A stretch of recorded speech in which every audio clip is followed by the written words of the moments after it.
10:07, I call the meeting to order for the Public Information and Customer Relations Committee.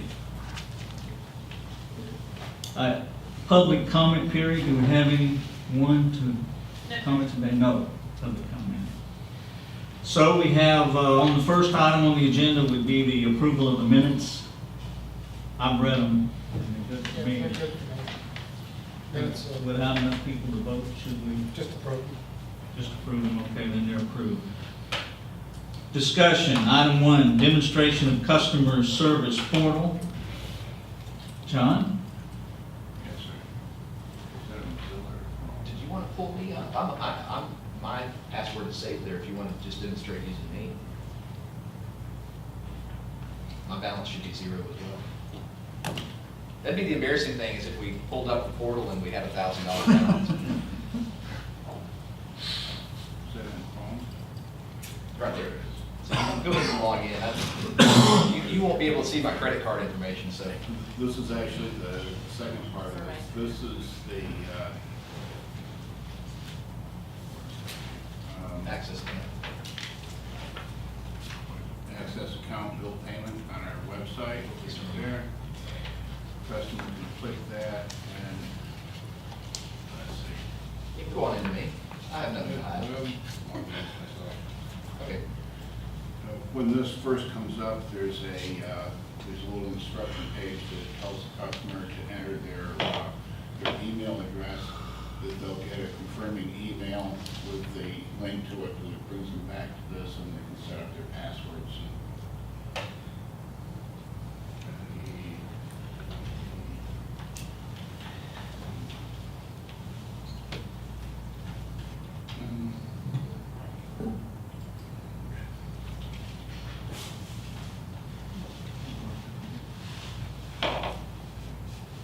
So once the customer logs in,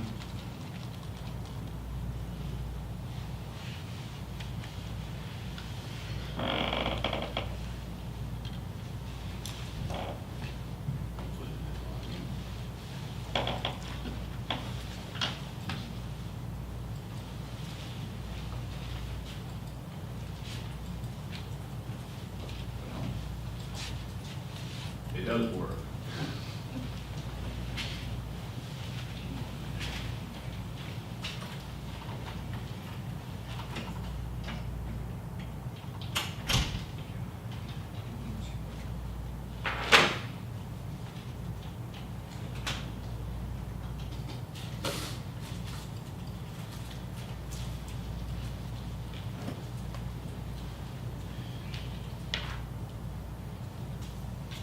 We just work with them.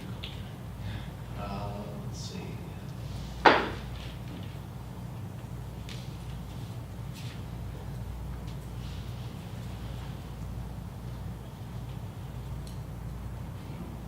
You want to just log in as me?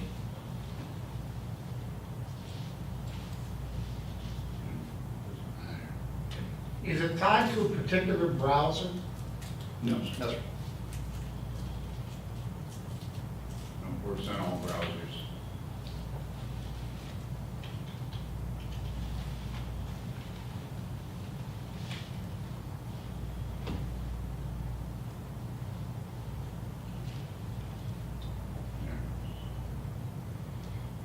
Close that, please. Then it makes you restart. It may, yes, sir. You can just close that browser and reopen it.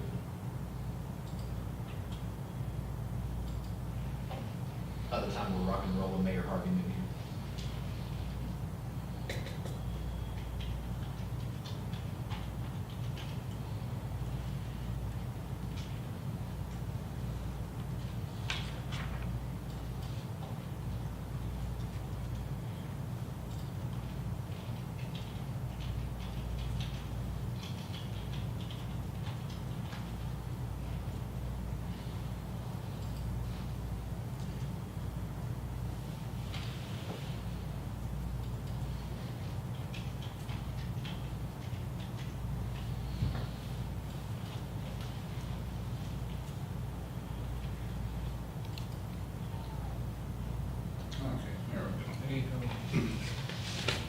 So this is what the browser actually looks like.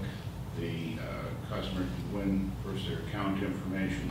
When they first log in, they have to have their account number for the system to access that. And then they're ready to go. And here, they can go back to past statements, and by double-clicking the magnifying or the binoculars over here on the side, it does come up. Process.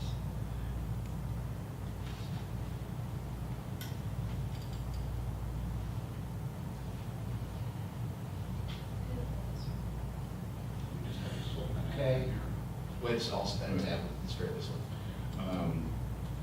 Also, you can go back and view payment history, services on your accounts. Why is this stuff not coming up?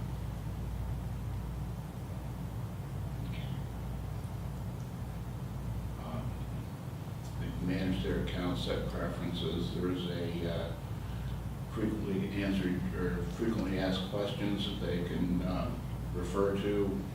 Where's our office? What are the business hours? Why do they need social security numbers? Who can make payments or changes to the account and so on? And there's reset the profile. When they click this Pay Bills tab, it takes them to this is an online payment portal or a third-party processor payment portal. So you can log in here again.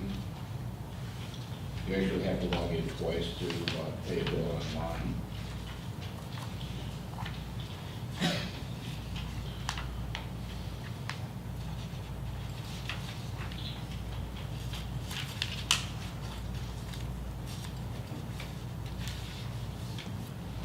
And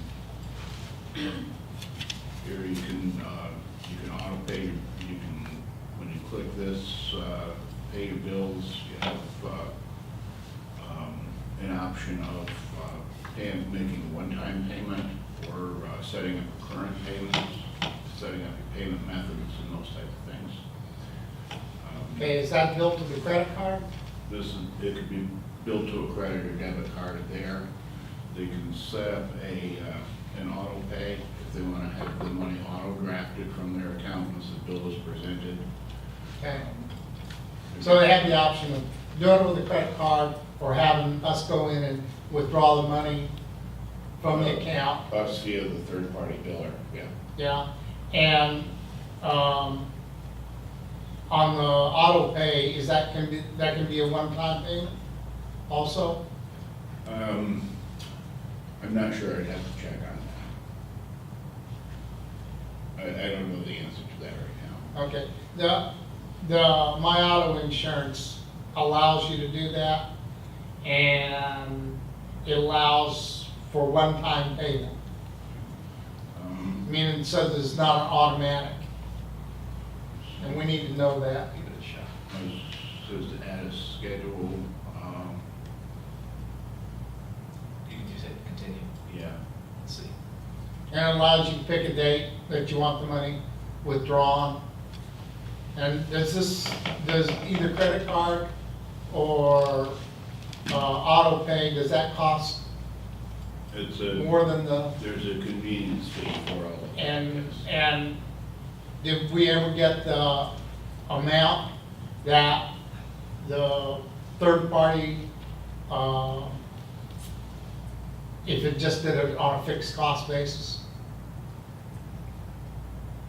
For all of our customers? Uh-huh, No, I don't have that number right now. I have Francis looking up how much we actually pay now for the fees that are charged through the credit card and debit card machines at customer service. okay, but now then this is gonna charge a fee for auto withdrawal also, right? Yes. Okay, so this is actually, it's either the customer goes through his bank and can mail us a check, meaning he can set up when he and puts the amount in, and he controls, so he sees the bill, so he knows how much is going out of his bank.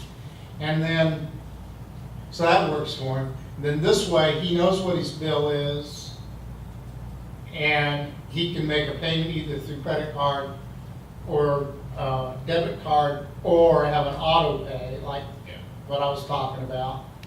Now, so the customer has essentially 3 ways to do things: with a card, with a check out of his bank that he electronically activates, and then a withdrawal. The issue becomes, if this third-party person does it, they're gonna charge us a fee.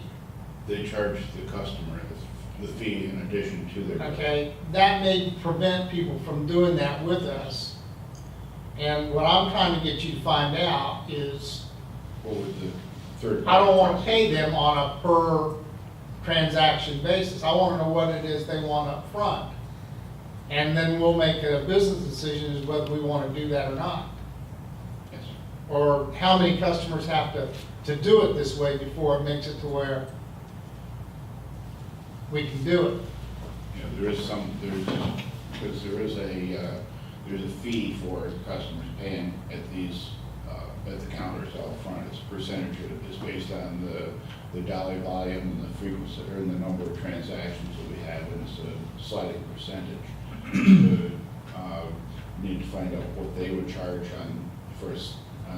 that same type of basis if they were to have all of our electronic transactions.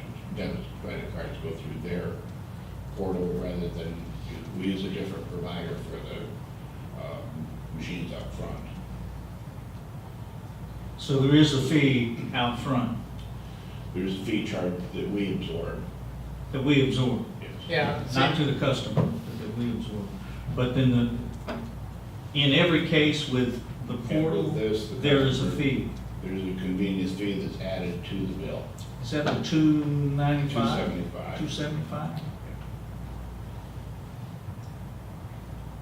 So on a $100 bill, that's a 2.75% fee. That's pretty high. Yeah, it is. Is that standard? Pardon me? Is that kind of a standard fee though? That's, yes.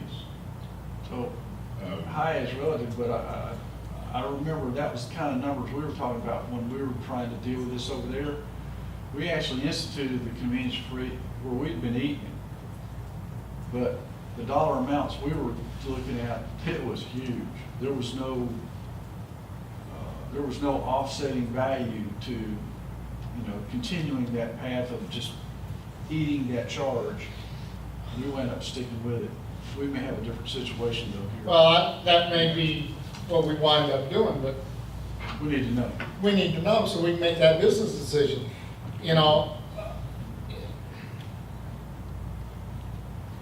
The customers will vote. Yeah, The customers will vote with their visas. with how they choose to make the payments. But,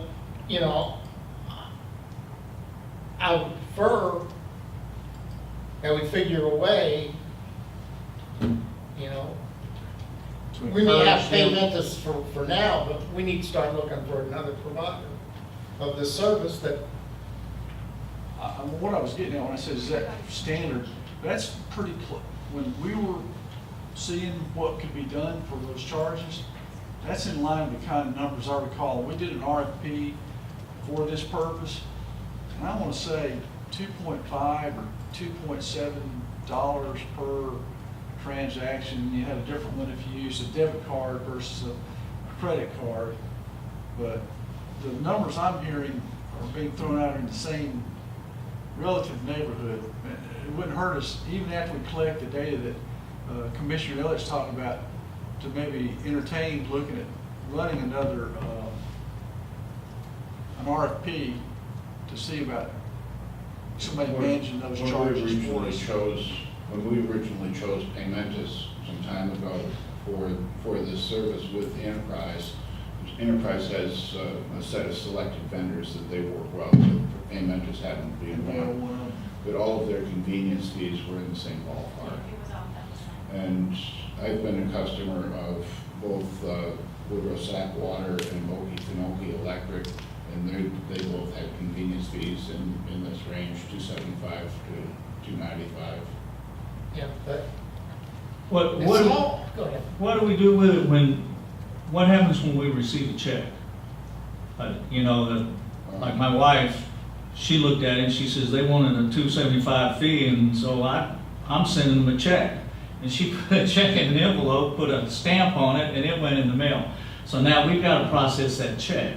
Well, we use a third-party processor for that. Right now, we have used a company called Click, and we're moving that to BB&T. And there's actually a resolution to establish the necessary accounts to do that at I believe the last commission meeting. That goes to the processor, they open it, and they have scanning machinery that reads the OCR line on the bottom of the receipt, and read the check, and they key in the dollar amount, and then send us a electronic file of the payments that are processed during the day. And there is a fee for that. What it is, I don't know off the top of my head. And we pay that, we're absorbing We that absorb fee. that fee as well. Would it be possible to get a list of all of the payment options and Comparative. what the fee is, who it's paid to, and who it's paid by? And we can just see them all. We've One actually sheet of covered, paper. we've actually covered the bulk of them. You can mail your check to the lockbox, and there's a fee for that. I'll look up the fees for that. You can go on the online portal and pay the fee separately, which is $2.75. You can go to your own bank and have them issue us a check through your own checking account. That Direct costs- withdrawal? Pardon me? Is that like direct withdrawal?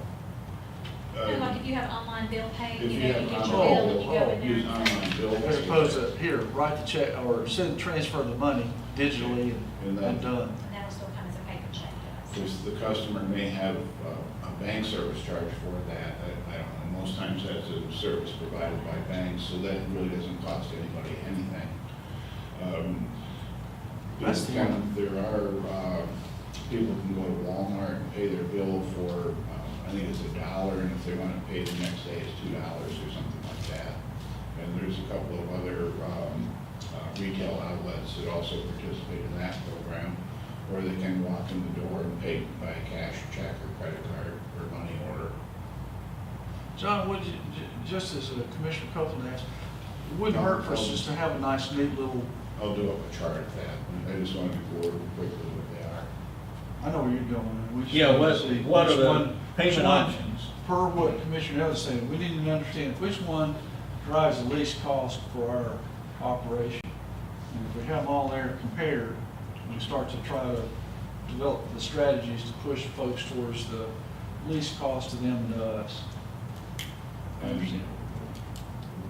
And to balance that with the traffic in the lobby on the 1st and the 15th of the month. Yeah, which is part of our When analysis of we our first cost. started, the first week we were using Enterprise, a number of us were behind the customer service reps helping them out. And I was surprised at the number of people that come in and use a credit or debit card to pay will stand in line to use the payment or debit card to pay their bill here.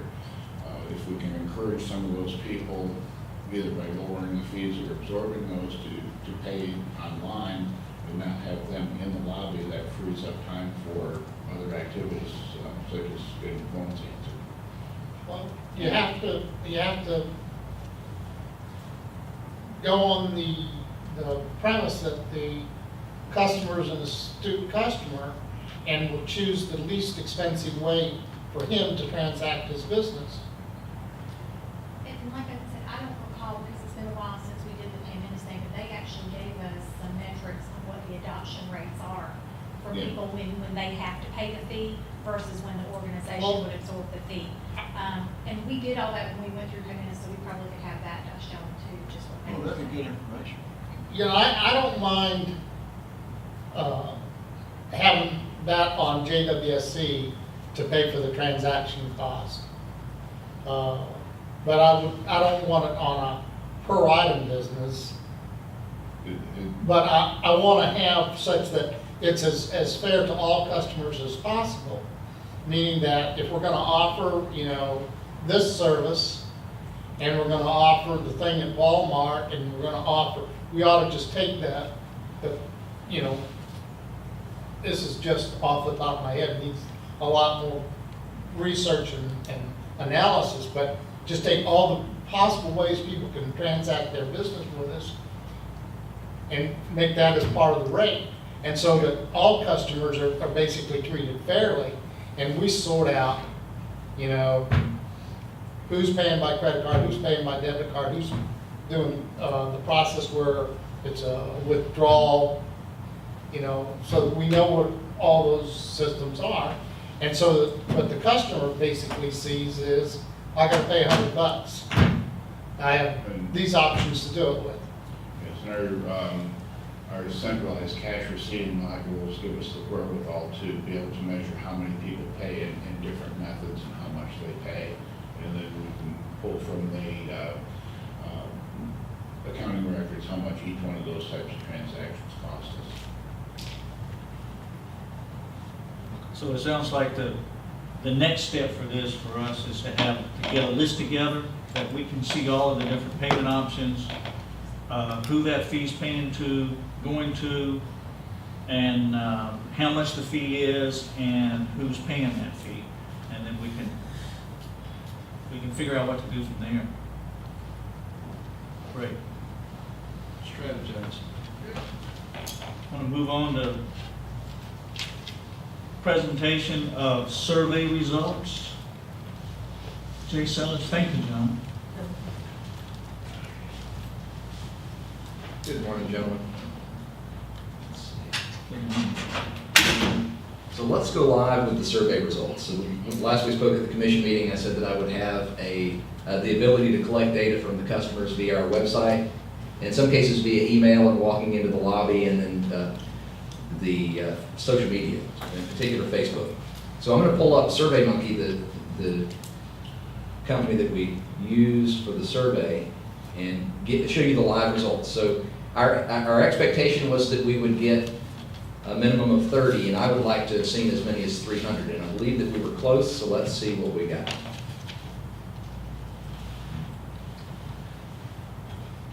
I'm going to go through each question with you. Keep in mind that this is more or less industry standard setup. I didn't focus on anything more than general customer service and if someone had interacted with field crews, what the result was. So the intention is to go, if this is an effective method, into getting more detailed results and asking better questions to find what we need to fine tune in order to improve our customer service efforts. So 245 responses. And I can tell you, once we go into this survey, we can have a number of surveys. We can have surveys that are tailored to the means by which we're collecting the data and then compare those results. Ideally, Excuse me, Jay, Yes, sir. to whom did this survey, who's the sample group, the two, that we got 245 responses back from? 81 from Facebook, 152 from our website, and 12 that were done on lobby call out. And the lobby surveys were done using the results of who came in to pay today, who called in and requested service. And unfortunately, the information in the billing system proved to be ineffective. We have outdated phone numbers. We have no email addresses for a number of customers. That's going to affect me rolling into Everbridge, so we'll talk about that in a minute. Yes, sir. Yeah, it was one of the other points I wanted to bring up is, do we have a field on the customer portal that you go into in which he can put in a cell phone contact number for Everbridge?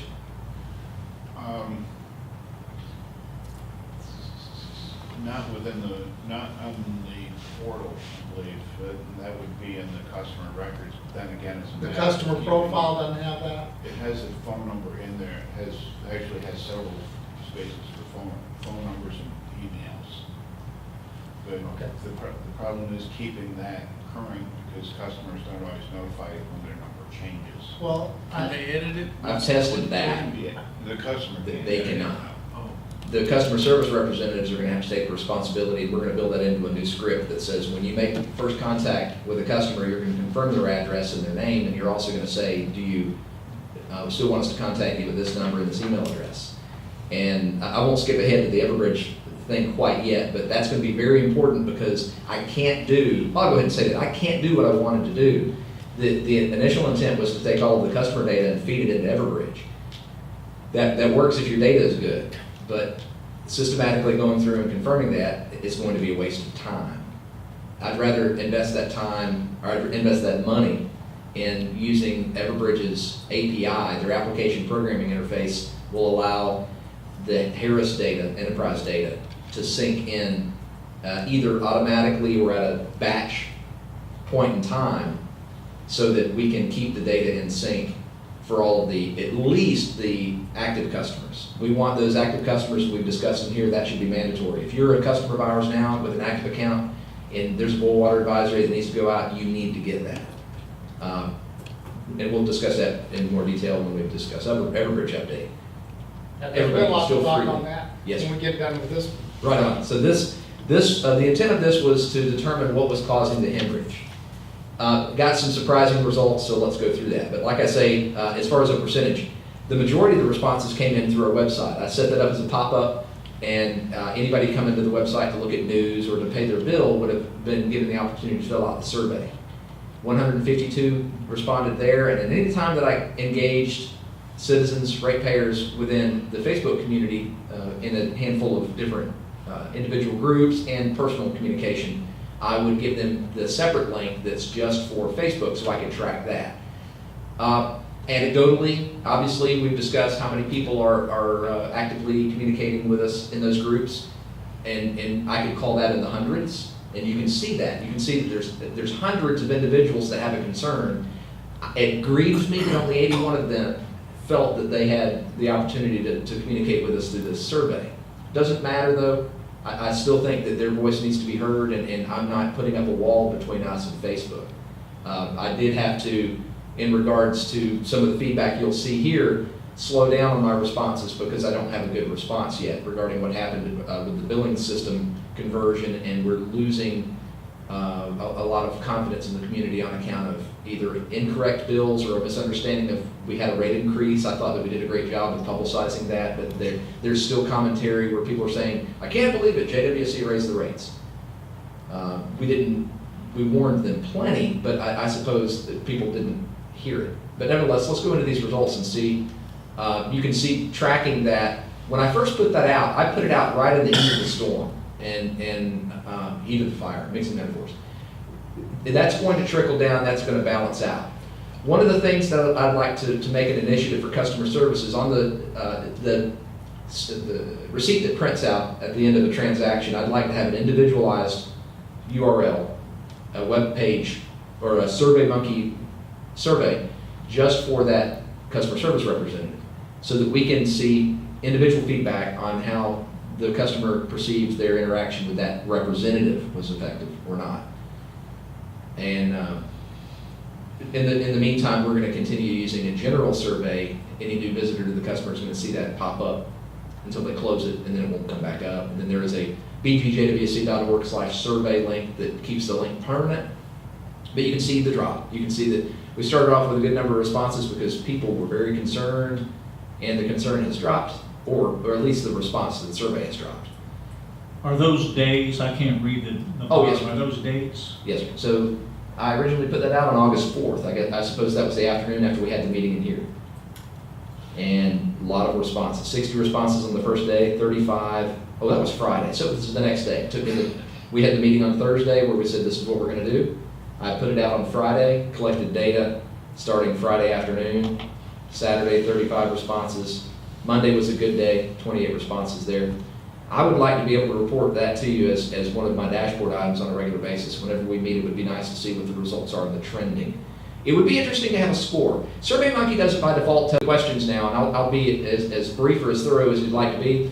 because I'm using the live data, similar to what we just did with the billing portal, there's gonna come a time where we have customer data pop up. Now, obviously, that's open records.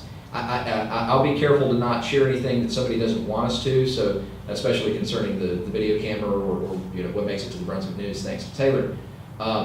Individual concerns we may want to filter out of this discussion, and we can talk about that outside if we need to, but just in a general sense, let's look at the results.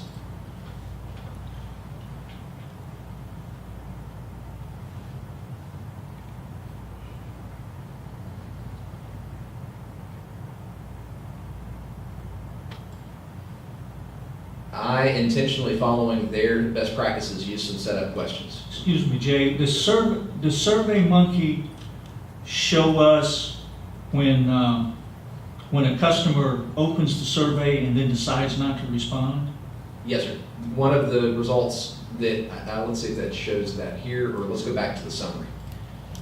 On the summary, it shows us a number of total responses, 245. Let's see if that's on the next page. And there's a listing of completed, percentage completed. And that's a little misleading because I can tell who started and who didn't finish all the way because as we go through analyzing, we'll see how many people completed each question. But this is also set up in tiers. If I ask you the question, have you ever made a payment online, I'm going to go down a different road. It's choose your own adventure style. So we intentionally don't have every person answer every question. So I could say 245 responded completely, and in fact, let's see, on their app, which has strangely a different function, it shows you the number completed versus the number incomplete. But incomplete doesn't mean they got through the first 5 questions and quit. It may also mean that because of the road they chose, they didn't answer some of the questions intentionally. And I didn't set it up to where they're required to answer all questions. Trying to be nice. Now, we need to tweak this and get it to the point where we know the results are reliable and consistent.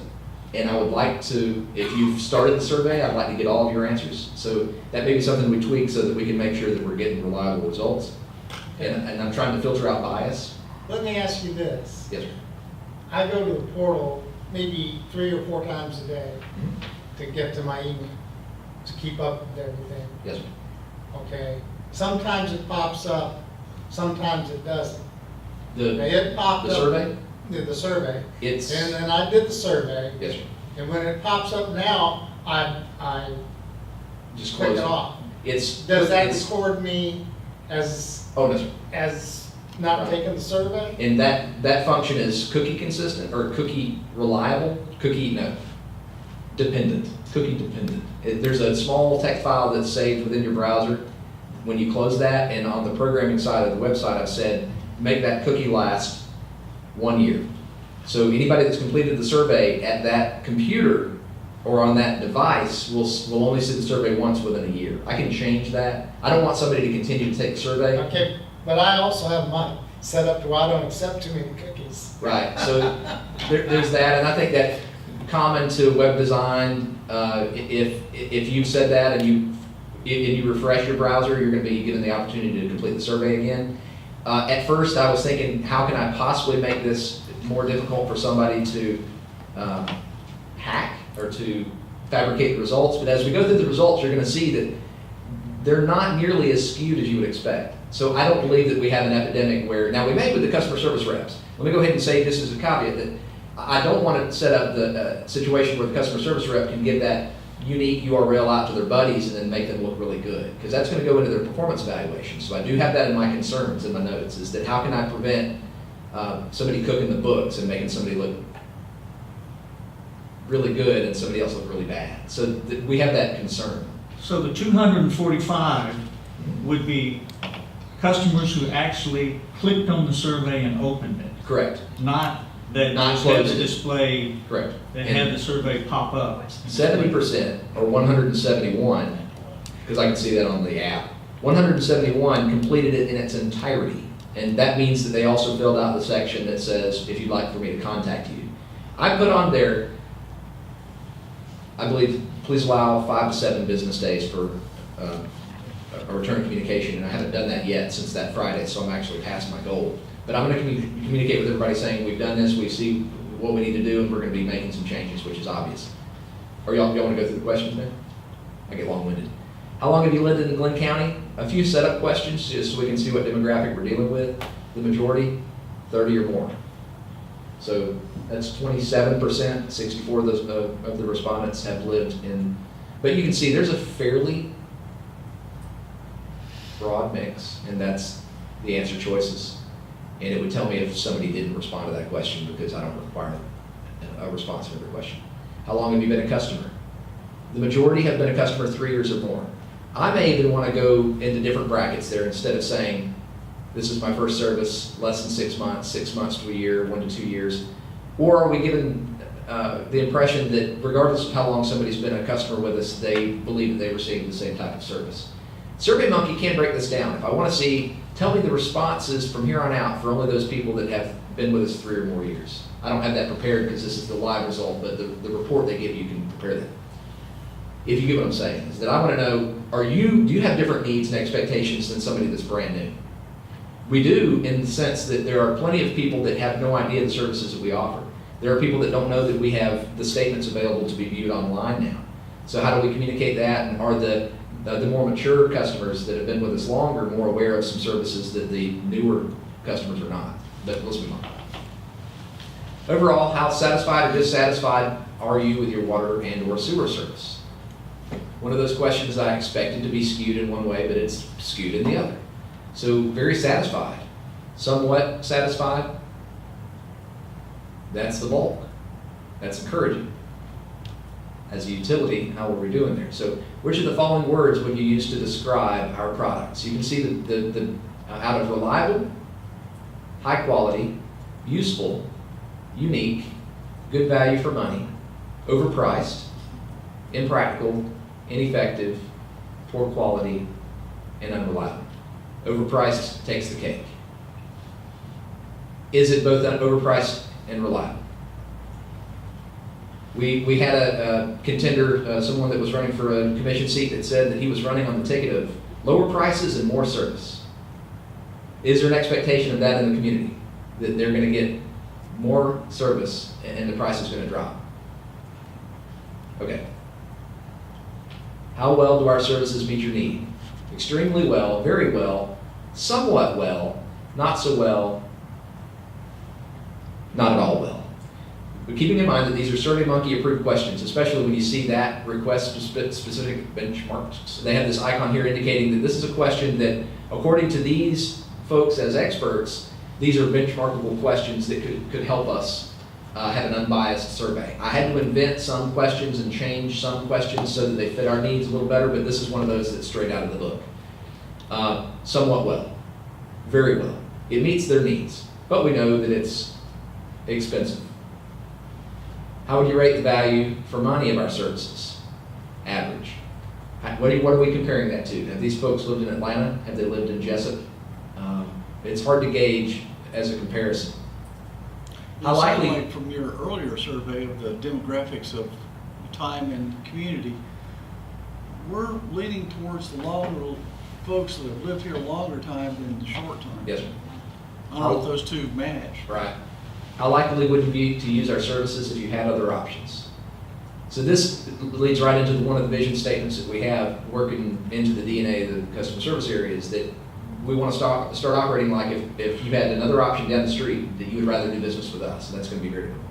Okay, will you pull down into the actual percentages? That makes it easier for me when I kind of just add those numbers up in my head than the graph. Okay. So 10, 17, 30. So that's about 50% of people would choose us if they had another choice. Am I doing that right? 50 cents.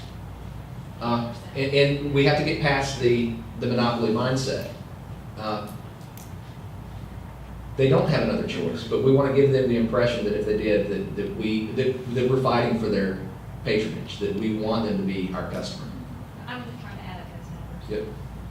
Where do you generally hear information regarding the BGJWSC? Thank you, Taylor Cooper. Brunswick News is on top. I didn't expect that. Do you need that for your review? This is going into the paper tomorrow. You thought it was gonna be the radio, didn't you?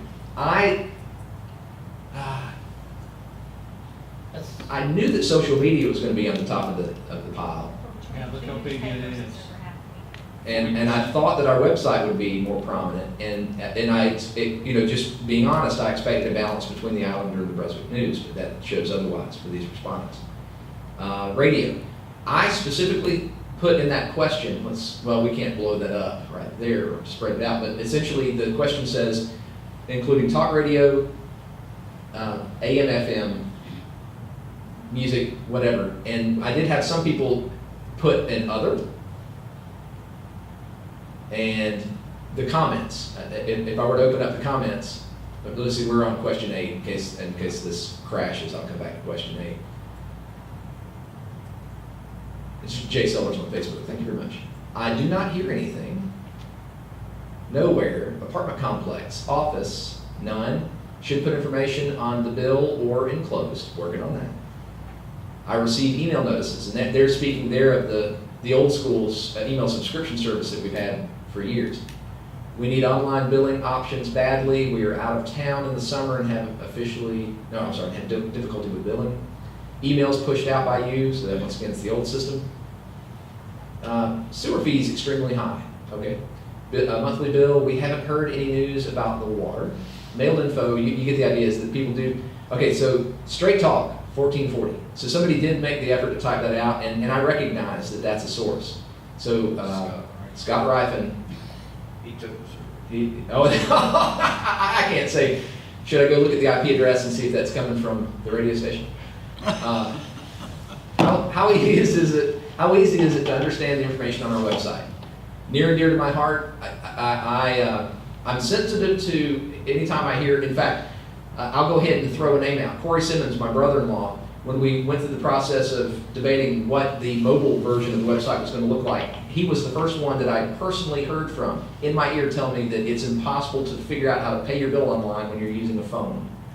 And that hurt my feelings. So we worked immediately on coming up with a fix. So thank you, Corey Simmons. Is it easy to understand the information? Somewhat easy. I think part of the problem is that we have so much information that we discuss in here that doesn't make it to the website because we get into the routine of minutes, agendas, boil water advisories, and I very rarely, contrary to popular opinion, like there's some people that think that all I do all day long is prepare press releases and PSAs. I have very little time to do that because we're putting out IT fires and customer service fires, so there's a lot of things going on, and that I believe is where one of the areas where we fail is that we're not putting out relevant information. We're putting out information that's not as timely or as relevant to these customers. So, How many responses did you have on that question? Total. 241 answered it and 5 skipped it.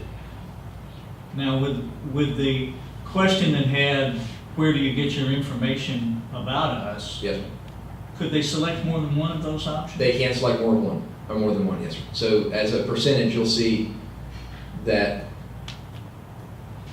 with the 228, the majority appear to receive their information via social media and the Brunswick News. Yet we have a large number there on the website. What's the last? Oh, our website, 31%. Difficult? As far as the difficulty? So we have people getting information from our website and they're still finding it difficult to understand? Is that because I'm not? It's mostly somewhat easy. Right, Okay, somewhat so that easy. one- I mean, the ones that said they actually look at the website are the ones who can legitimately answer that question. Yes, sir. How easy is it to find the information you're looking for? Once again, right in the middle. I think we're leaning towards very easy, moderately easy, extremely easy, and we're going to continue to modify that so that it's easier to find the information that they need. And part of that is certainly the way that we now have the website over the past couple of months divided into the divisions instead of kind of a hodgepodge. So it's getting better. How easy is it to understand the information on our paper billing statement? Somewhat easy, very easy, extremely easy. I think it's an industry standard. There's nothing really unusual about our billing statement, with the exception of like cutoff date. We can talk about that regarding a cutoff procedure, but the due date is not necessarily concrete in their mind as a cutoff date. Cutoff doesn't appear in the bill anymore. And the meter number doesn't anymore. So I've had some complaints about how do I know that you're reading the right meter? Because we do have customers that go out and physically look at their meter reading to confirm that it's accurate. How do you prefer to pay your bill online? So. I'm sorry, how do you prefer to pay your water bill? Why don't we take the meter number off the, That's, we can probably get it put back on, there's a, thing I'll have Harris put the, do some programming to bring that back over. well, why did we make the decision not to have it? 'Cause we didn't realize that people wanted it down there. Instant feedback. There wasn't really much, we didn't see much need to have the meter number on it. Okay. This is a very small sample. I'd like to see a larger sample before I can use this to make decisions. But how do you prefer to pay your water bill? Check by mail, online, automatic draft. Yet, what we put most of our energy into are the lower three. In person, over the phone, night Dropbox. We may see a transition if we, especially if we consider dropping the fee, which let's get on to the next question, we'll see where that lands. If there's a priority to, at the risk of saying subsidize the fee, and it is what it is, if we absorb the cost of the credit card fee to pay online, we may see a reduction in the customers that walk through the lobby, and that would help everybody. We will have more people available to respond to trouble calls. Would you prefer paperless billing over receiving a statement? Well, that's not helpful. It's right down the middle. We may not get away from that, but it looks like we do have a number of people that might help us save a stamp. Have you paid your bill online before? So if the majority have said yes, those that have said no are going to be answering the next question. Oh, no, the next question is actually if you have paid.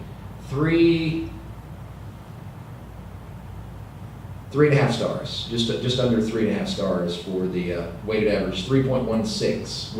And this is one of those questions that I think is really not that useful. How would you rate your overall experience with our online payment portal? Above average, 3.2 stars. Part of that education What is scale is that on? on a scale of, It looks like 10. yeah, so on a scale of 10, 3.5 stars.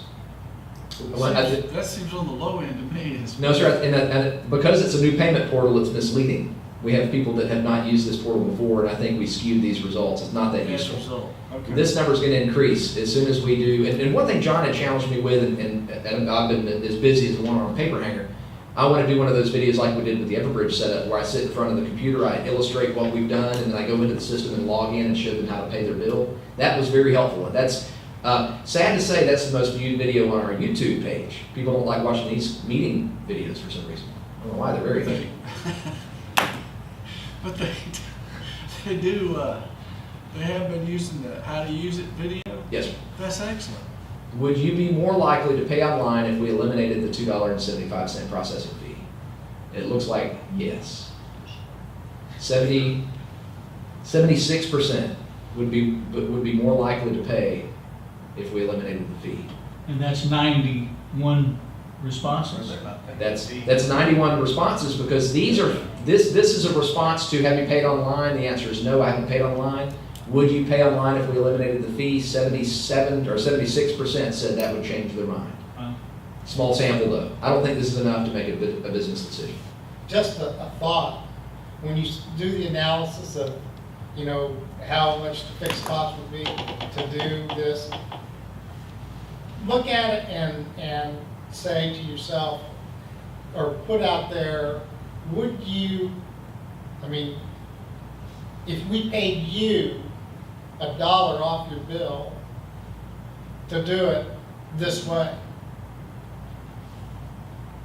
and see what kind of reaction that would get. When you renew your driver's license, they offer you a $5 reduction to do it online.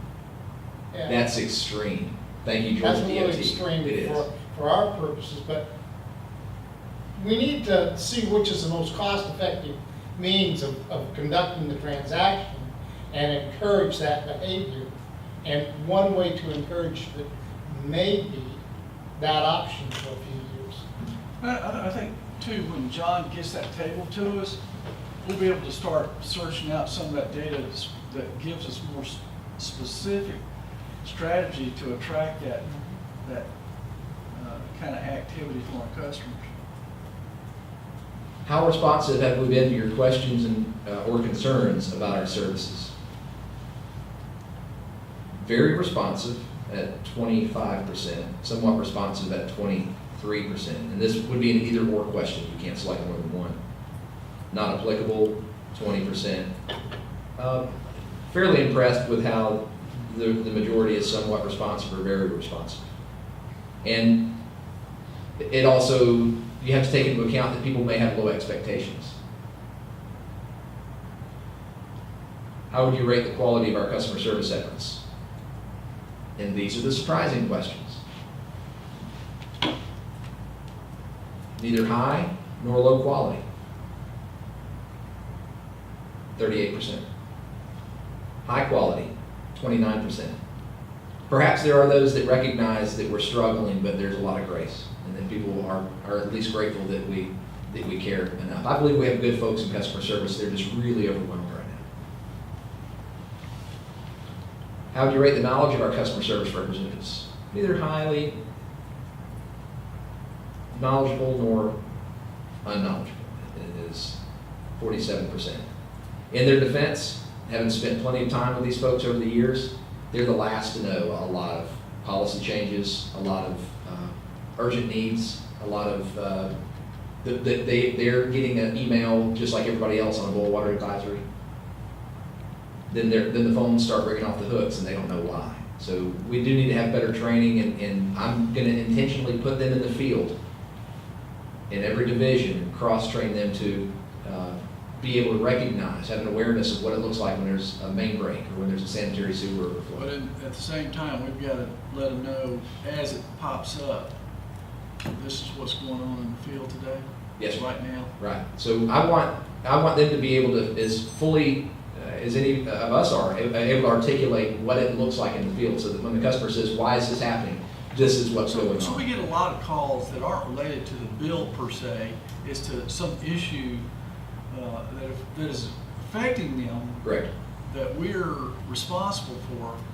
So they're expecting the folks on the our teller cages to answer all questions of any kind. Yes, sir. Wow. Are you getting their responses in the cameras though? Wide view? Okay, good. That way it's just not my big ugly head the whole time. That's a high expectation. Yes, The sir. customer may also consider customer service to mean more than those people. Yes. If, People for if, emergency response or something like that too. if someone, let's say we have a commercial customer that's connecting up a restaurant, Yes, sir. and someone comes out to talk with them about a grease trap, Fees or grease trap. that's customer service. It is. And I'm going to stop the bleeding in one area, and we need to see how that's going to affect other areas. Tiffany Tyner, for instance, does a great job of customer service, and she's not in customer service, but physically she's in the lobby, so she often has interactions with customers. Yesterday, a lady came in with a balance that was going to be a hardship for her, and she walked into her office because she was straight across from the door, and she was just in tears. And we can count on Tiffany. Tiffany's not saying, that's not my job, you need to go up to the counter. Tiffany took care of the customer, so I was very grateful for that. Because the customer doesn't know any different. But now, Jay, one of the things, kind of following up on what Commissioner Copeland just said, Yes, sir. one of the things we discussed, and I thought you were, and maybe it was I think it was your idea. Yes, sir. We talked about all these non-front desk customer service people, including the people in the field. Now, it might be Tiffany, but you were talking about engaging people in different modes, in different opportunities to provide surveys of customer service for specific functions Yes, sir. unrelated to the business office. Right, and yeah, minutes. We'll develop a survey specific to field work follow-up. Mr. Junkin wanted credit to you. The doorknob notice idea is horrible for timely emergency notification, but it's perfect for follow-up on a field job. So somebody's TB'd a sewer connection so that they can advise the customer it has to be repaired. They leave a doorknob notice saying, this is what we did. Please fill out this survey and perhaps provide that link, or have a paper survey they can mail back in indicating how the customer, how do they feel that they were treated by the field service worker. So that'd But be even like in the example of Tiffany that you gave, although you were given somebody being flexible to provide more than one type of customer service, because it's not really their job, but they're willing to jump in where they needed to. yes, sir. In the specific case where her function is by cord selling tap fees Yes, sir. and meters. Can we address those customers as they walk in? Tiffany, thank you for your time today. We'd appreciate it if you fill out one of these customer service for every Certainly. customer. And I would even use the same methodology so that we could give them the option to do it by paper or do it by email. I can send out an email notification to all the contractors that have done business with us. Too easy. Oh, yeah. Contractors, developers, individual homeowners. And my point in kind of emphasizing this is kind of to reach to where I thought you were going, Mr. Copeland, is that we want it to be a across the board customer service attitude.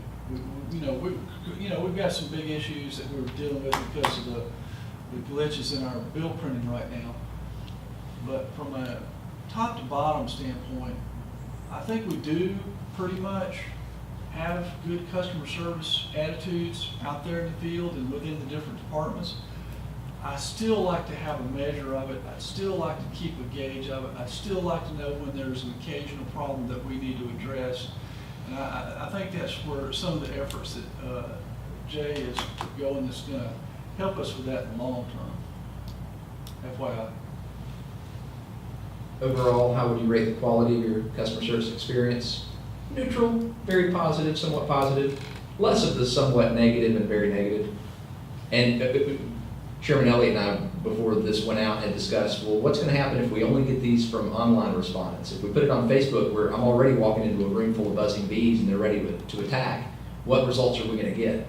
And I looked at the results just from the Facebook conduit, and it's not as bad as I thought it would be. That I think that people recognize that their voice is being heard now, and I think they're starting to respect that. So I'm going to keep pressing on with engaging customers in a meaningful way. I'm glad you're seeing it that way. The conversation I had yesterday and the conversation earlier in the week, just single people, they weren't happy. No doubt. There are certainly pockets of individuals that would lean either way, but we have some very outspoken people that are less than kind. Well, that's really, I was sitting here thinking and looking at the surveys is, how much of our actions are driven by squeaky wheels that maybe we shouldn't listen to? That's a very valid point, but even though squeaky wheels, sometimes maybe they disproportionately complain about the real inconvenience of what happens, but they're bringing to our attention. That's correct. No, I do. And on the one hand, I don't want to feed the trolls, but I also recognize that they didn't become trolls overnight, and that many of these people have very valid concerns, and they have gotten so angry that their voice isn't being heard that they just scream at the top of their lungs. And I want to be sensitive to that. For one thing, I want to operate in such a way that my grandmother wouldn't be grieved with doing business with us. And typically we make things difficult. We, especially with my tenure in the planning and construction division, we have prejudice that everybody understands engineering speak, and that everybody understands the level of, like the terminology that we use. I do my best to dumb things down because I'm not that smart. I don't want to make it look like we expect everybody to have a college degree in order to interpret what we say on the website. And Commissioner Copeland, for instance, has communicated with me a good visual that would be better to have with the boil water advisories than this long block of text that satisfies the legal requirement for what we're supposed to use to notify them on what to do. But people are very visual nowadays, and that would be more helpful. Moving on, unless you have any more questions about that one. Percentage of how often? always. This one's upside down. You add half to never, what does that add up to the top two? About half the time and never. 8%, 10%. There's, and what's the once in a while? Yeah. Should I make that? I want to make that larger for. Let's see if that doesn't mess up the whole presentation. So really over 50% is half the time or never. Once in a while. And this, I needed to add a question that I can now, I believe, gauge using the software that we have with our phone system. Drop calls. I worked at Geico straight out of high school for 3 years, and Geico is very in tune with call volume. It's their business. And if you hang up, or if somebody is in the queue for customer service, a particular region, and there are a large volume of hang-ups, they'll connect in with another regional office and they'll help balance the load. We don't have that opportunity. So there are plenty of people that hang up that don't even get to the point of having to wait on hold and get voicemail. I never called. How many of them never called? Never call customer service, 24%. Okay, now think about that. We've now developed, by default, an environment where I'm getting, as we speak, my phone's sitting here now, I can show you a message that I got during this meeting of somebody that's communicating with me to get customer service help. My routine a week ago would have been, please communicate with Luke because I'm not technically in customer service, in that customer service area. Well, now I don't have that luxury. I need to figure out a way where we can, because it's become like a chat. If you use a chat function with somebody like Comcast or Georgia Power, there's an expectation now that if you tweet, Facebook, or chat with a company, that a live person is going to be standing by to respond. And that is in some ways unrealistic because we didn't, prior to my becoming the public information officer, consider that a value, and it wasn't something that we staffed for. Luke and I had the Facebook page set up around 2014. And since that time, there were perhaps a dozen people that communicated with us via Facebook. It just wasn't that popular. Now we've had a dozen within the past week.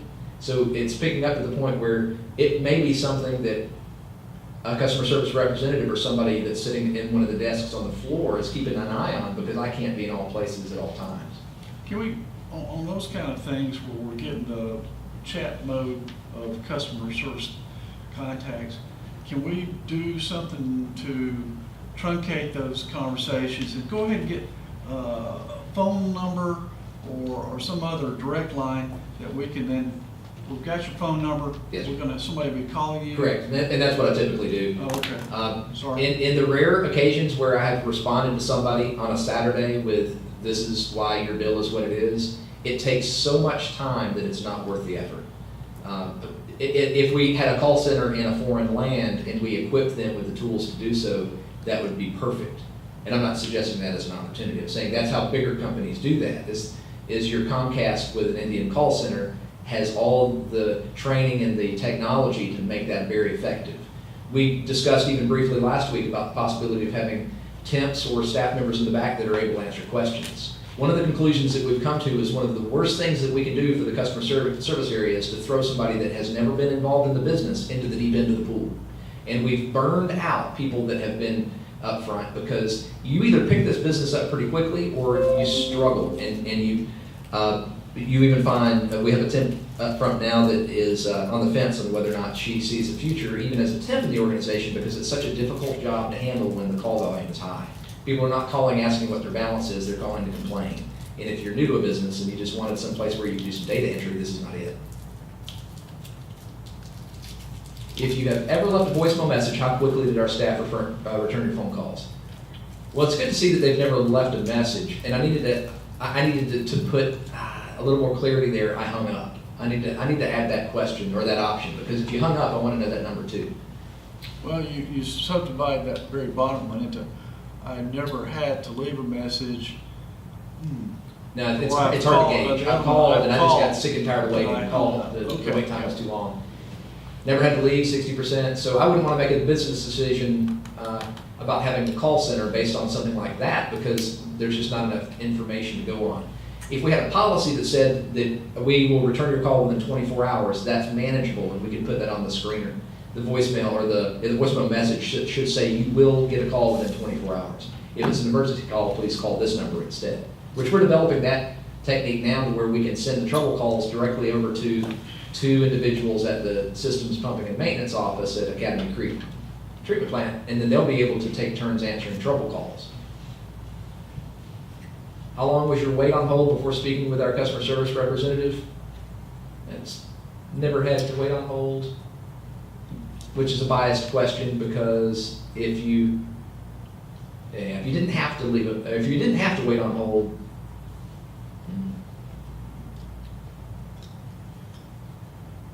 yeah, let's just look at that. Not so long, somewhat long, very long, extremely long. The anecdotal evidence up front is that people have to wait on hold forever, and the system doesn't necessarily show that. The system shows that there's just not enough people to answer the Hey, phone. but next time, if you run that, can you, back to those extremely long, very long, can you put some kind of time gradient? I would like to see that, yes, sir.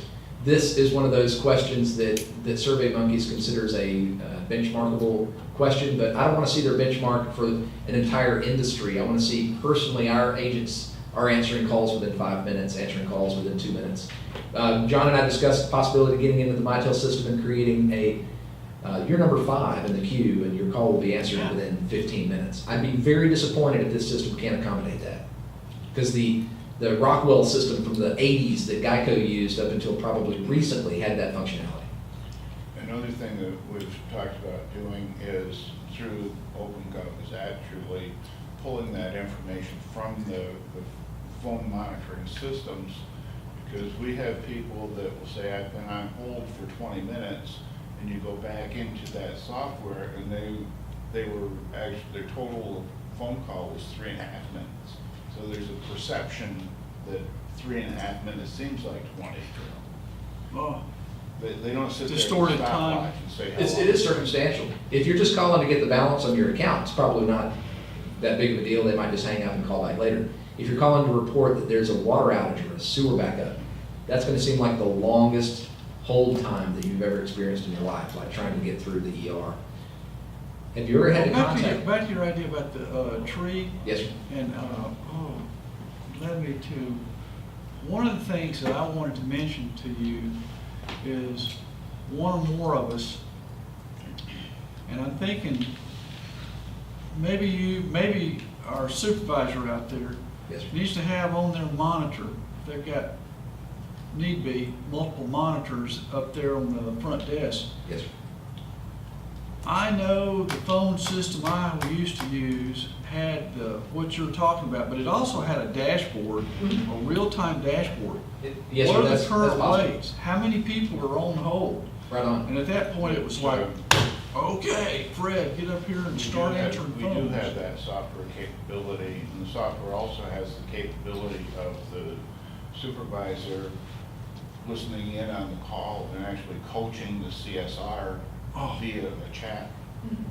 I think we need to utilize some of those tools, just FYI. One thing I'd even like to consider, and it would be kind of odd, would be to even have that screen set up in such a way that the customers can see that we have an overwhelming call volume. So if you're standing in line and you're just doing something that maybe you can just come back and do later, I'm not opposed to somebody saying, well, I'll just come back later. Because it looks like these guys are slammed. Verizon has that. When you go into get, swap out your phone or get service, they have the kiosk you sign into and you can see how many people were ahead of you. Have you ever had to contact us due to a service outage? Very few people that responded said yes. The majority say no. So these questions are going to be from the minority. Overall, how quickly did our staff respond to your requests? This ultimately wasn't about field service because I believe that we do a great job responding when the call comes in. Moderately quickly is the majority, 47%. Very quickly, extremely quick. If we have some problems here, let's address that with that survey that's left on the doorknob notice. Or another option, I'd like to see our customer service reps call back to respond or to get information on the service ticket that they created. I'd like the customer service rep that puts in a request to have something done to be the last person that speaks to the customer as well. Just in case we drop the ball somewhere in between. So if the crew goes out and nobody's home, and they don't leave a doorknob notice, or the customer never uses their front door, then the customer service rep can call back a day later and say, hey, how did that go? Overall, were you satisfied or dissatisfied with the work performed? Neither satisfied nor dissatisfied, 44%. Very satisfied, satisfied. So I think we're leaning towards people being very satisfied with the work that we perform. How well did our technicians communicate with you following the repair or diagnosis? And very well. This is comforting because we don't hear this. We don't hear Kirk and Derek's crew leaders say that they did speak to a customer after they did repair. But I believe that we hire people that are very articulate and able to say, this is what we did, ma'am, or we've inspected it, you're clean out, it is clear on our side, and you're gonna need to call a plumber to take care of your side. People don't like that, but I think they have an understanding of where our responsibility stops. So I'm satisfied with it very well. There was no communication, I'm not satisfied with that. 22%, but that takes into account that you weren't home when we came by, or you don't use your front door, and perhaps they did leave a doorknob notice. One thing that might, you remember over at Shadow Lake and Hardwood Forest, our guys went to every house in both subdivisions and flushed their lines and flushed them out. But people don't know that. While they're flushing, they could have stuck something on the door, we were here, we flushed your line. That would have solved me one piece of heartache that I have to deal with today. We flushed 50,000 gallons in the process of solving that riddle, but the majority of that was on a flush hydrant. It was on a flush connection that is not metered. So we have to document that production and turns that number Once in. it went to the individual spigots. They did go to spigots, but now we have customers in that area. I had a customer communicate on Facebook this morning, one that we're aware of that, I won't name names, but she informed her daughter that you need to go down and talk to them about your bill going up because they flushed water out of your spigot. Each individual flushing, and this is something we need to communicate, might have been 1,000 gallons. Insignificant in the grand scheme of things. It may not have been that much. We didn't turn the tap on and just go to lunch. It doesn't take that long to flush the debris and the dechlorinated water, water with low chlorine residual out of the system. Were you aware that you can sign up to receive emergency notifications by text, email, or phone call? 52% said yes. This is biased because the people that responded to this are already coming to our website and see it. They're on Facebook hearing me talk about it. I basically post the Everbridge sign up link anytime that the commentary about a boil water advisory pops up so that people can understand that we've done a gallant effort in getting the word out, but it's still frozen solid, less than 400 people subscribing to the service out of 30,000 customers and 80,000 citizens. Have we posted it in the Brunswick News? Yes, sir, they did. Kudos to the Brunswick News. So the link's there. They led a story. We have it on the website repeatedly. We have it signed or forced the customers into it. So there needs to be a more concerted effort to do that. And then I also, like I say, would like to roll out the integration where it's syncing, and then customer service can do their part by confirming contact information. So Okay, I have a question. yes, sir. And you might want to consider this whenever you do the next survey. Yes, sir. Do we put an age question in there, so we know the age range of the person that we're dealing with, such that we could build, let's say, if somebody says, I'd like to get a door knocker, and How about race and language too? well, you can do that too. And so that you can build a profile that says that this sector doesn't communicate electronically. And those are customers we still have to meet their needs for. There is one weakness there that you're addressing, is that there are those that would love to sign up for Everbridge, but the only means we have to provide them to do that is through the internet. And if it's somebody that just wants to give us their phone number, customer service has not yet been instructed on how to set them up in Everbridge. And that's too easy, but we just haven't given them that capability, so that's coming. So I want them to be able to say, for somebody that's not a customer especially, I will set it up for you, let me know when you get the confirmation email, for instance. So yes, sir, that is a valid concern. The race and the language thing I think would be helpful with demographics. Over the course of time, we've heard a particular number, like 30% thrown out that within the city limits speak Spanish. I've never seen that validated, and it's probably hard to, because who's going to answer a survey if you're, especially an illegal immigrant? And we do have a number of those in town. Nevertheless, the subject came up recently, and with a leader in the Hispanic community here, and he said that we do the Spanish community a disservice, and we insult them by giving them a fast lane. There was a perception to some, and it's not to all, that we had one customer service rep that was for the Spanish-speaking customers, and that's who they went to. So and now they do that. So they will either wait for that person, or that person will wait for them if they recognize them in line. So we're going to smooth that over to where it's less noticeable, and each rep is going to handle the person in the order in which they walk in. So that may be a step backwards if we find that we have a large community of people that speak no English at all. So we'll address that as it comes up. Here's I mentioned to you that I would get to the personalized data, so I don't want to show that. But this is the number of people, say 96% responded with their name, 92% responded with their address, and 92% responded with their email address. So as far as those that filled out that block, 25 answered it. So that 92% is 23. 23 people right now are waiting on a response from me that what we're doing, or that what they said matters to what we're doing. And I believe that that's going to be very valuable to respond to those 23, because they're going to be the vocal minority, and they're going to spread the word that the JWSC is trying. And we're not going to be changing the world this week, and it may not be next week, but we're going to press on. So I can see, based on the questions that we've had, that this is a survey that scratches the surface, and we have some more work to do with it. So I would like to meet with staff, especially in operations, and see how we can tweak this to be able to use it in the field. Any more questions about the survey? I'm not going to spend a whole lot of time talking about Everbridge, because we do that a lot. But due to reasonable concerns from subscribers, I dialed down the number of cycles.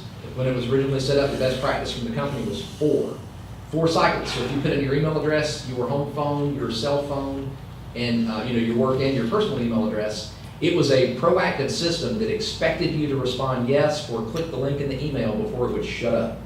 And after getting enough complaint calls about that, I dialed it back down to 1. And we're not going to handle it like it's a system that is calling you to tell you your house is on fire when we want to make sure that you're alive. We're going to handle it like, if you don't respond, that's okay, because we know that we got the notice out to you. I can see that. I can see that it went out. But we have now reduced the number of people that positively respond. That's okay for now. If we were talking a life or death situation, and it were an E. coli concern, then I would want to see that number rise. So we can tweak Everbridge for a specific instance. If we absolutely want to keep harassing somebody until they respond yes, we can do that. But I dialed it down to 1 so that we don't on a regular basis harass people, because that was the term that was used. It's you're harassing me, stop sending me this, that, and the other, repeatedly. And then some people don't realize that they're not accepting pressing 1 or whatever, so they just let it keep going. I did have one subscriber that would rather not use 2 methods, and I need to communicate with her that I'm reluctant to rely on just one, because things fail.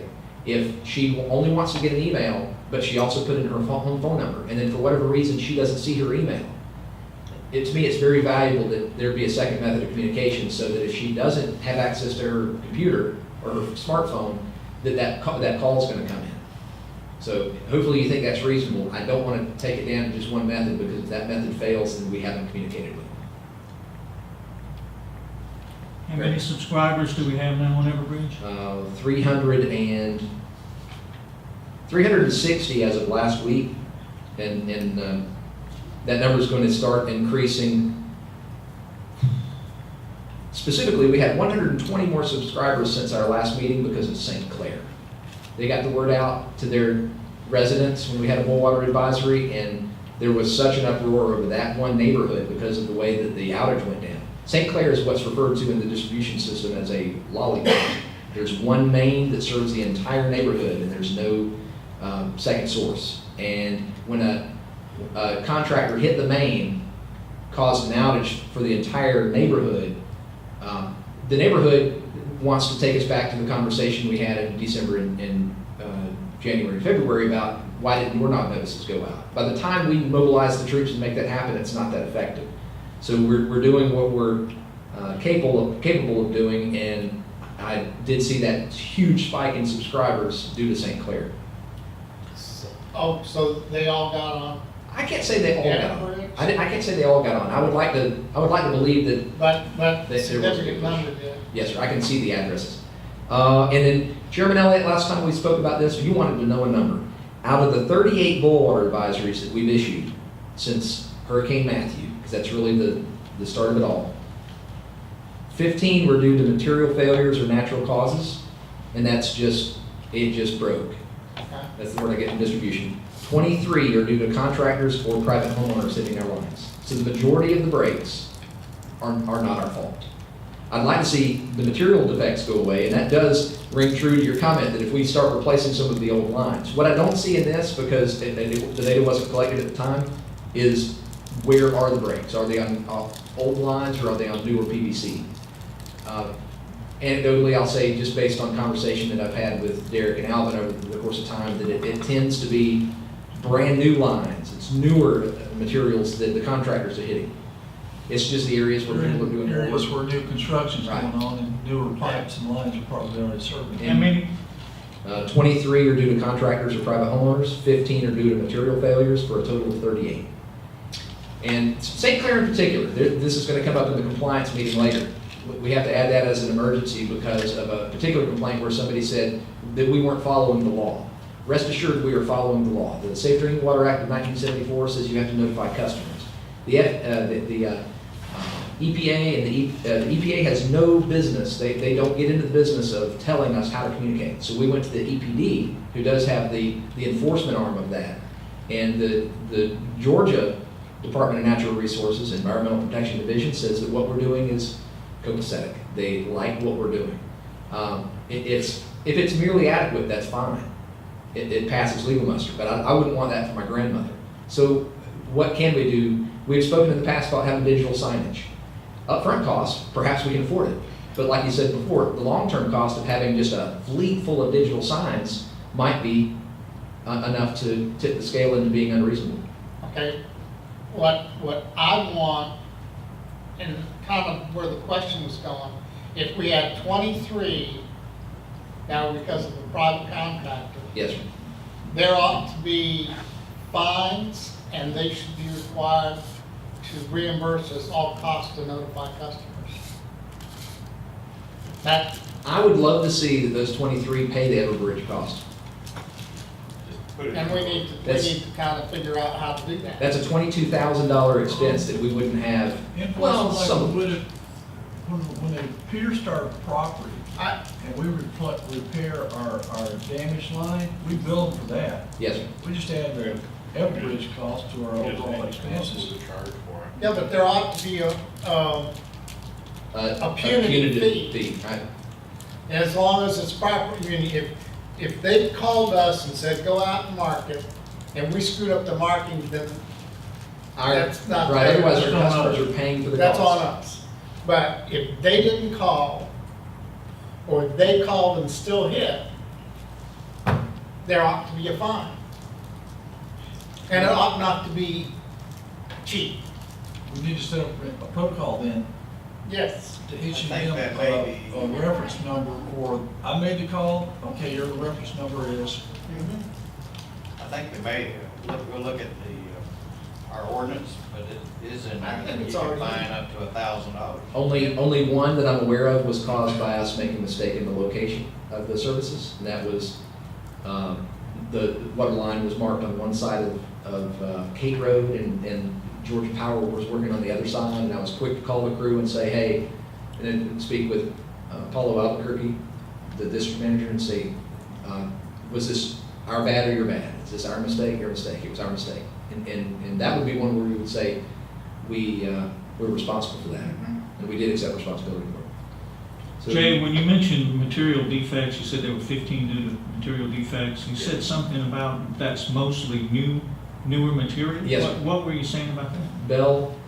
the bell housing, or we say bell and spigot, what do we say? We're speaking of the union between two pieces of, say, 25 foot, 12 inch, whatever the numbers might be. sometimes the collars fail, sometimes like the one at Old CCC Road, I don't have a picture of it, I would love to have that visual, but there was a 10-foot crack that started with just a small break in the bell housing where the two pipes joined together.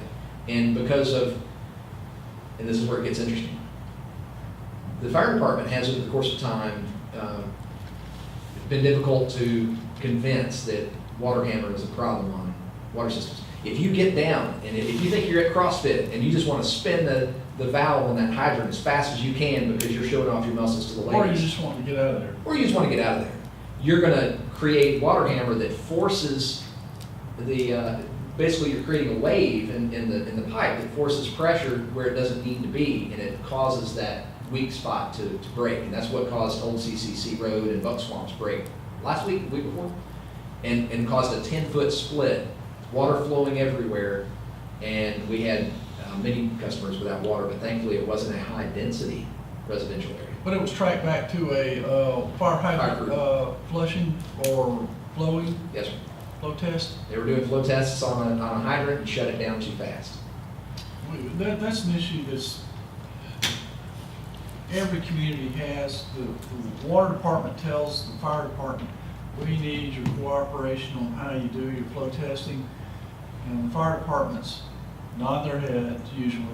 Some are pretty good about it, some are not. And some it's just an ongoing battle because as new firemen come online and get that job for the first time, did the boss tell them? No, maybe. Maybe Okay. not. Why don't we prepare a letter and a bill and send it to the county to reimburse the cost of our damaged line? And you can sign it or I'll I sign think it. if we're gonna do that, let me have that conversation with Alan in advance and with Jim Drum in advance, and then we'll follow it up like that. 'Cause- Provided they understand what's going on. They won't want to pay too many problem. of those. I mean, just like we're trying to enforce accountability on our people, they have to force it on their people. Yep. Just a little heads up. Sure. The best practice. How much time do we spend out there? How much was the material? And we got lots of other things we can be working on. The best practice that you instituted to have the details of what caused the break, I get there pretty quickly in the statement on what caused the boil water advisory, and I do need to put the age of the material and the type of material. Okay. Start being as detailed as possible. That way, this, on one hand, is good for the customers, but on the other, what nobody Right. What nobody discusses is that the Environmental Protection Division folks are in this thread of conversation as well, and they're documenting in Atlanta what's causing these boil water advisories. And as much as I'd love to believe that every utility in the state of Georgia is being held to the standard, we know that they're not. They've acknowledged that they're not. We're being proactive and we're stepping up. When anybody tells us that, well, I just moved down here from Hinesville or anywhere, We didn't have one. we don't have all these boil water advisories. Well, it's because they're not following the policy that we're following. Well, the other thing I have a question on, Jimmy, is there a way that we can design the water distribution system in such a way that a planned outage can be minimized to a very small number of users? The best you can do is to look at the valving in your system and have backflow looping or looped systems with plenty of isolation valves. Get into where do we need to modify and what we need to do. One of the things I think that, it's a complex answer, I'm sorry, but Todd has hired a modeler or is about to hire a modeler. The hydraulic modeler will allow us to look at any changes we make in our system. Because anytime you loop the system or add more valving, you gotta be careful because sometimes people close those valves without letting anybody know, just saying. And you also have the issue of what are the dynamics of the change in the way flows occur. Do you create dead zones or dead spots? I guess where I'm going with all of this is we can, but we gotta be careful. Let's get the tools to analyze some of the things we would do to mitigate or minimize the number of people and start looking at some areas where we have broad communities that are being affected by one long stretch of pipe. Where do we start chopping that pipe up and placing additional, you know, if it's a big trunk line or a water main, a 12-inch, 16-inch water main, maybe you got. Have is on a planned outage, how far in advance do they have to notify us? Planned outage, give me an example of what you mean. Like, let's say over in the Harrington area where they're doing all that work on the sewer. Yeah. Let's say that they wanted to hook into the water line, and they were gonna do a planned outage to hook into the water line it was gonna take, that was gonna create outages that we would do a water alert. How far in advance do they have to plan and let us know and let us review it? I couldn't tell you off the top, I'd have to check with the P&C folks and see what. I think we need to have some criteria. Yeah. That is just not them calling up, you know, an hour or a day or, you know, and they need to come in and tell us exactly what they're gonna do. And we need to look at how we minimize the impact of it as we get the technology put in place and structure our system such that we can minimize it. I'll say this though, I think it is a case of, and it's just my gut feel, there's very few of the planned outages that are causing these, most of these are either the Unplanned. contractors or unplanned. Yeah, No, I understand that. Okay. And I buy in, you know, But that's a lot. But I guess like, if you're gonna close the road down, you have to go and get a road permit and all this other stuff. And I think that we need to kind of have that same process here, that, you Water know, outage. you're gonna do something, well, you gotta come in here and tell us how you're gonna do it, what it's gonna do, what it's gonna affect, and everything like that. So that whole planning process gets done for us also. And then, this is also key, that, because it goes into, we have to know in a certain amount of time so that we can properly notify everybody through all of our communication processes. Yeah, I agree. Makes sense. We'll follow up on that. Well, tell us about the Flow newsletter. Okay, so that actually leads right into it, because the newsletter that I believe, John, have we got this to Pinnacle? Are they gonna be? No, guys, yeah, we just finished the first insert on the On the Julys. Okay, so this will go out with the August bills, and there, one of the stories that I put in there is regarding the emergency notification system, and then the other big one is regarding the delinquent account policy that's going into effect. Interesting, oh, yes, sir. Those haven't gone out yet? No, sir. When do they start going out? It'll probably be next week. If it's not too late, the issue we've been talking about the last 3 or 4 days, Yes, sir. I think it's time for us to use that. And he ran away before I could tell him to hang around, but I think you and I and you, we maybe need to call that gentleman up and kind of walk him through the process and see if maybe there's a story coming out on it tomorrow. He can rush a story quicker than they can rush an ad. So we're That's gonna- why I'm thinking, let's call him when we get out. Colonel Boland also has some information relative to the collections that he wants inserted in the bill, so that would be 2 pages. Maybe we lose that big picture at the front and put this really critical story in. The conventional wisdom says this: the more text you put in there, the less likely they're gonna read it. Read it? Oh. So that pretty picture tells 1,000 words. And what I was gonna say is, this is unfortunate timing to mention the delinquent account procedure, because unfortunately, those people are getting letters. They're gonna get notified individually. Dennis in customer service mentioned to me that this is gonna really hurt the people that have already gotten a bad taste in their mouth from our July billing debacle. So I would much rather, if we're gonna do something different, strip that out and talk about the changes that we're making, because it's a great idea to not shove down their throat the delinquent account policy after we just delayed our billing to them. So you can use the same picture, but It just just write the changes the story. text. Too easy. So I think that if we keep that brief and say, we've heard your cry and we're responding, That'd be more appropriate than, because obviously we were filling this up for the sake of this meeting so that I can show that in August we are sending out a newsletter. The graphics, I showed this to my wife and she said, you should have more dashboard stuff. People love numbers. They love to see where we are with things. So perhaps fewer pictures and more graphics. And some of the outside information like the be prepared timely regarding hurricane season. We had, is it 4 named storms this week? We could be having an emergency planning meeting right now instead of a committee meeting. It's always a possibility that we could have a more active storm season than we had last year, and Matthew wrecked us.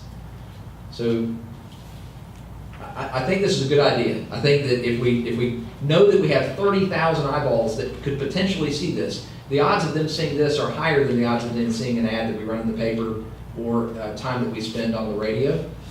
I believe that then people can walk around with this and they can see this and they can feel it and they can then have a link on here that says, if you'd like to know more information, please see our website for more details. So then we'll have the stories pushed. I like it. Thank you very much. Executive Director's update? Most of the things that we've got to do with today, I think Jay's got a good handle on the surveys, and I think the follow-up from our, I guess, surge of calls the last week or so are leading to some issues that we've kind of been tossing around amongst us already. And it's given us a reason to push this stuff, accelerate some of these activities.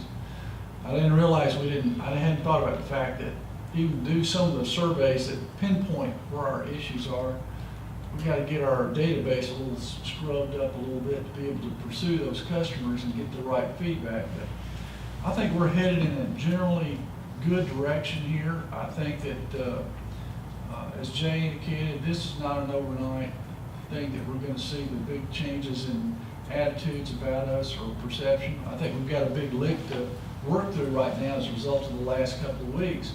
But I do feel positive sense about where we're going with the changes and the efforts we're making to feel our customers and provide them what they need and deserve. That's my update. Any more business? Not for me. Okay, thank you. There being no other business for the Public Information and Customer Relations Committee, the meeting is adjourned.